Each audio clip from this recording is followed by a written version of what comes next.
लड़के ने बड़े ध्यान से चेक पर लिखी जन्मतिथि को हल्के हल्के खुरचकर मिटा दिया और उसकी जगह अपनी तारीख लिख दी।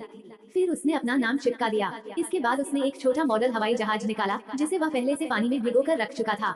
उसने उस पर लगा एयरलाइन का लोगो हटाया और चेक पर चिपका दिया।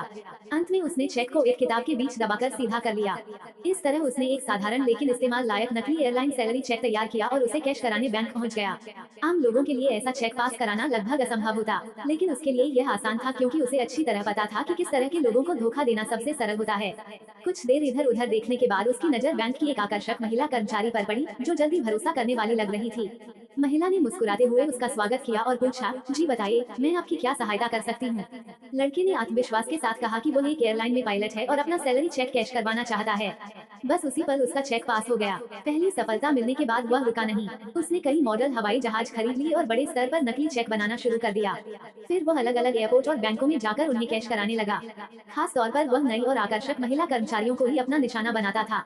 कुछ समय बाद उसे बैंकिंग सिस्टम की और जानकारी मिली। उसे पता चला कि चेक पहचानने वाली मशीनें भी होती हैं। तब उसने एक पुरानी और बंद पड़ी मशीन खरीद ली और उसे घर लाकर ध्यान से समझने लगा।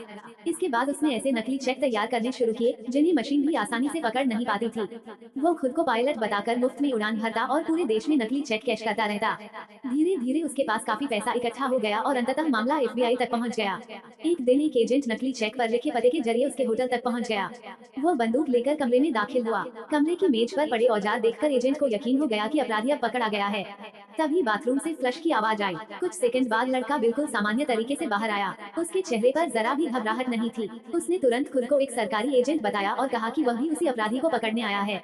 एजेंट को थोड़ा संदेह हुआ, लेकिन लड़के का आत्मविश्वास देखकर वो उलझन में पड़ गया। लड़के ने अपना बटुआ भी जांच के लिए दे दिया। जैसे ही एजेंट बटुआ खोलने वाला था, लड़का उसे खिड़की के पास ले गया और बाहर किसी काल्पनिक साथी की ओर इशारा करने लगा।